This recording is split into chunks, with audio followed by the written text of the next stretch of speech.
हरे कृष्णा। राधे राधे। सखियों के श्याम से प्रसंग। श्याम सुंदर जब सखी बने। अरे ईला, इधर सुन तो। मैं समीप जाकर खड़ी हुई तो चंद्रावली जीजी ने कहा, बहन तनिक जाकर किशोरी जू और सखियों से कहना, एक नई सखी देवी की पूजा करने आई है, अतः सारी पूजन सामग्री लेकर गिरिराज जू के समीप निकुंज मंदिर में पहुंच जाएं। फिर कान में बोली, श्याम सुंदर के लिए लहंगा फरिया भी लेती आना। मैंने हंसकर श्याम सुंदर की ओर देखा और चल पड़ी बरसाने की ओर। राका सुन बहन, क्या कहती हैं जीजी? आज श्यामाजू तुम्हारे साथ बंधे हुए से कैसे चले जा रहे हैं? सो सब बाद में सुन लेना। अभी तो तुम जाकर सब सखियों को समाचार दे दो कि सब गिरिराज निकुंज में पहुंच जाएं। क्यों सखी, सबका वहाँ क्या काम है? पूजा तो मैं करूँगा और तू करवाएगी। इन सबको वहाँ बुलाकर क्या करोगी? श्याम सुंदर ने पूछा। तुम तो गंवार के गंवार ही रहे कान्हाजू। पूजा कई प्रकार की होती है। पंचोपचार पूजा, षोडशोपचार पूजा, राजोपचार पूजा और महाराजोपचार पूजा। तुम जो धूप दीप नैवेद्य अक्षत पुष्प से पूजा करते हो वह तो साधारण पूजा है। हमारे यहाँ तो सदा महाराज उपचार पूजा होती है। ऐसी तो तुमने कब कहाँ देखी होगी। अपना भाग्य आज खुल गया समझो। अच्छा सखी, मेरा भाग्य खुलने से क्या होगा? भाग्य खुलने से सब इच्छाएं पूरी हो जाती हैं। सच सखी, तब तो तू मुझे सम्राट उपचार पूजा करा दे। तेरे पाँव पड़ूं सखी। तुम्हारा ऐसा कौन सा कार्य अटक पड़ा है श्याम सुंदर, जिसके लिए इतनी चिरोरी कर रहे हो? सखी, मेरा ब्याह नहीं हो रहा। भद्र का, विशाल का, अर्जुन का, मेरे बहुत से सखाओं के एक नहीं कई कई विवाह हो चुके, किंतु मेरा तो अब तक एक भी विवाह नहीं हुआ। मैया कहती है, गोपियाँ तुझे चोर लवार कहती हैं, इसी से कोई बेटी नहीं देता तुझे। तो ऐसा करना, जब पूजा परिक्रमा करके प्रणाम करो उस समय अपनी अभिलाषा देवी से निवेदन कर देना। उस समय कोई वहाँ ना होगा। जिस छोरी से विवाह करना हो उसका नाम भी निवेदन कर देना। यदि ऐसा हो जाए सखी तो तेरा उपकार सदा स्मरण रखूंगा। ओहो, ऐसे ही तो सियाने हो ना। 4 दिन में सब भूलकर मुंह चढ़ाने लगोगे। चंद्रावली हंसकर बोली, नहीं सखी, जो तू कहे सो ही करूं। सच सच सखी। तो सुनो श्याम सुंदर, तुम मुझसे ही विवाह कर लो ना। श्याम सुंदर एक बार दुविधा में पड़ ठिठके रह गई। फिर हंसकर बोले, मेरी सगाई तो श्री किशोरी जी से हुई है, किंतु सखी भद्र दादा के तो साथ साथ विवाह हो गए। अब 2-4 यदि मेरे भी हो जाएं तो कोई बुरी बात नहीं है। श्याम सुंदर, हमारे यहाँ का नियम है कि देवी की पूजा कोई पुरुष नहीं कर सकता। निकुंज मंदिर में जाकर चंद्रावली जू ने कहा। तो सखी, यह बात तुझे पहले ज्ञात नहीं थी? क्यों मुझे इतनी दूर तक दौड़ाया तूने? श्यामा जू ने निराश खेदयुक्त स्वर में कहा। यह बात नहीं है श्याम। तो दूसरी क्या बात थी सखी?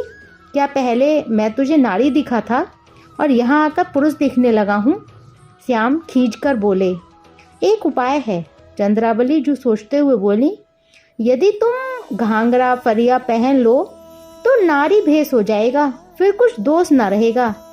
मैं लुगाई बनूंगा? नहीं, यह मुझसे नहीं होगा। श्याम खिसियाते हुए बोले, देखो श्याम सुंदर, देवी का कोप उतरेगा तो तुम्हारा जन्म भर विवाह नहीं होगा। कौन देखने वाला है यहाँ? तुम जानो कि हम देवी के वरदान से जिससे चाहो विवाह कर सकोगे। अब तुम्हें जो सोच विचार करना हो शीघ्र कर लो। मुझे देर हो रही है, मैया डांटेगी मुझको। श्याम सुंदर कुछ क्षण विचार करते रहे और फिर बोले, अच्छा सखी, जैसा यहाँ का नियम है वैसा कर। पूजा में कोई दोष नहीं रहना चाहिए। श्याम सुंदर को लहंगा चोली और फरिया पहनाकर चंद्रावली जो उन्हें दूसरे कक्ष में ले गईं। वहाँ सब सखियां पूजा की तैयारी कर रही थीं। इन दोनों को देखकर सब समीप आ गईं। अरे सखी, यह सांवरी सखी तो बड़ी सलोनी है।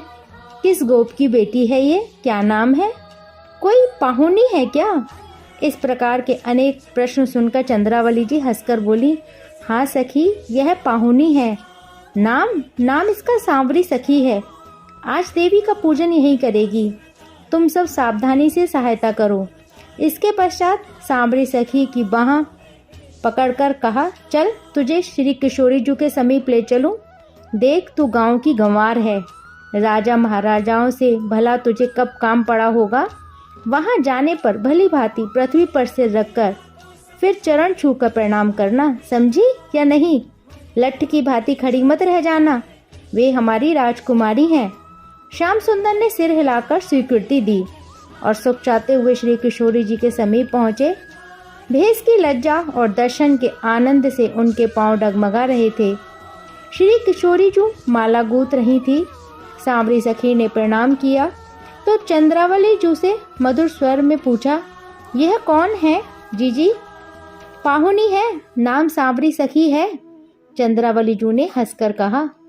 जब सांवरी सखी ने प्रणाम कर सिर उठाया तो दोनों की दृष्टि दौड़कर आलिंगन बद्ध होकर अपना आपा खो बैठी। यह देवी का पूजन करने आई है बहन, चंद्रावली जू ने सचेत करते हुए कहा। पूजा के पश्चात दोनों भली प्रकार देख लेना एक दूसरे को। सब उठकर मंदिर में गई। देवी गिरजा को सबने प्रणाम किया। अब पूजा आरंभ कर दी। सखियां सामग्री ला लाकर रख रही थीं।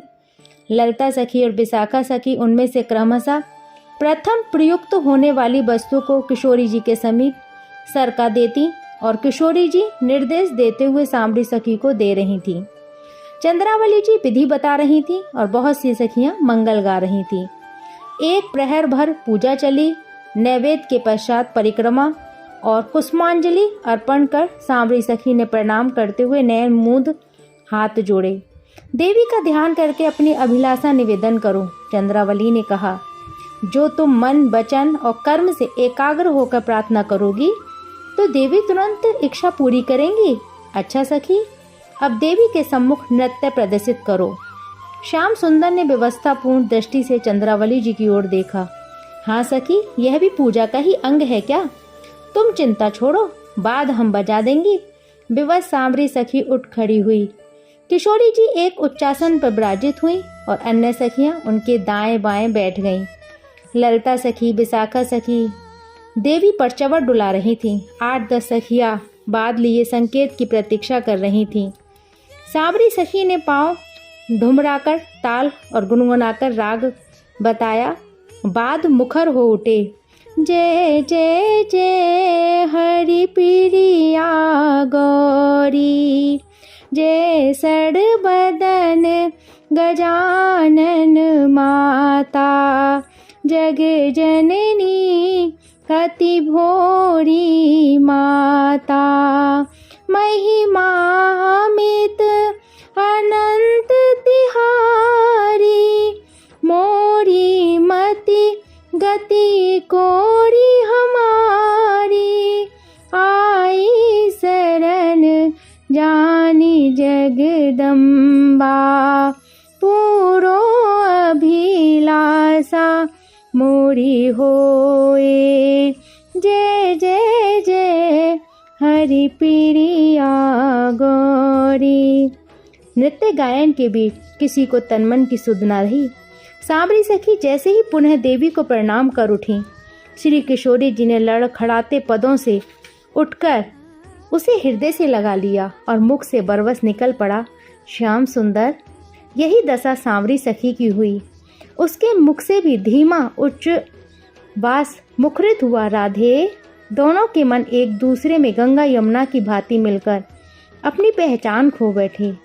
सखियां चित्र लिखी सी देखती रहीं। अच्छा सखी, तुम सब राधा बहन के साथ बैठो, मैं इस पाहुनी को विदा करके आती हूँ। जी। श्री किशोरी जी अनुनय भरे स्वर में बोली, भला इतनी शीघ्रता क्या है विदा करने की? कल विदा कर देना, अभी कुछ बात भी नहीं हुई।